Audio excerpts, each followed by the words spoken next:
Back in 2004, I found myself browsing through the New York Review of Books, as one does when you're trying to avoid working on a thesis, and I found myself reading a rather scathing review of a book review. Earlier that year, Freeman Dyson had written up his thoughts on Georges Chaprak and Henry Brock's Debunked, ESP, Telekinesis, Other Pseudosciences.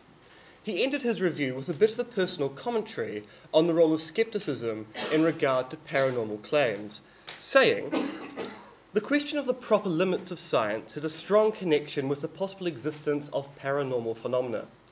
Chaprak and Brock say that since extrasensory perception and telepathy cannot be studied scientifically, they do not exist. Their conclusion is clear and logical, but I do not accept it because I am not a reductionist. I claim that paranormal phenomena may really exist, but may not be accessible to scientific investigation. This is a hypothesis.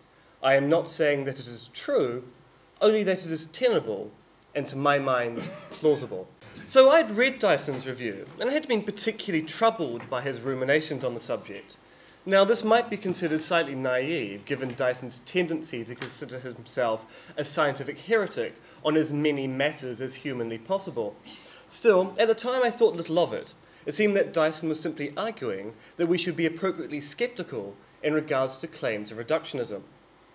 Not everyone, it soon emerged, was sympathetic to Dyson. Dr. Michael Shermer, the prominent American skeptic, took the unusual step, in my opinion, in writing to the editor to complain about Dyson's book review.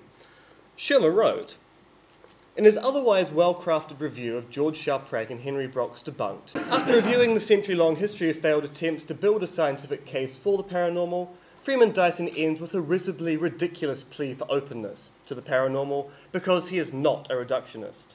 Psi phenomena have now been subjected to rigorous scientific experiments for over a century, as Dyson notes, and the results are unequivocal.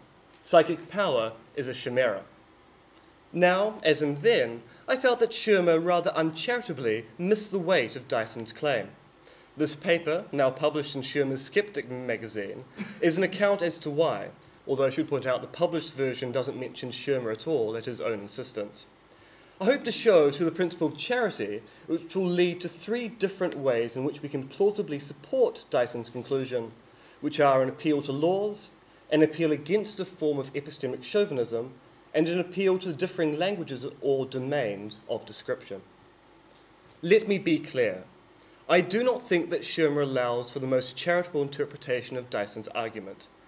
Dyson's argument, I take it, is along the lines of showing that we can reject a reductionist account of the world where all phenomena, including so-called paranormal phenomena, can be reduced down to merely natural science phenomena. Dyson's argument, I take it, can be summed up as this. I claim that paranormal phenomena may really exist, but may not be accessible to scientific investigation. This is a hypothesis. I am not saying that it is true, only that it is tenable, and to my mind, plausible. Now, the central question in this paper is, what does Dyson mean by claiming that paranormal phenomena may exist, but are inaccessible to scientific investigation? For this argument to work, there must obviously be a suppressed premise operating here. My task will be to construct at least 3 plausible variations of it. The rationale behind this charitable reconstruction of Dyson's argument is predicated on what I believe is a genuine mistake many people make in regards to reductionism. People are not, generally, aware that the reductionist thesis can be expressed in several different ways, some of which can lead to quite different views on just how fundamental a system of knowledge, like the natural sciences, will be. Okay, so the first version of the suppressed premise, the laws of nature.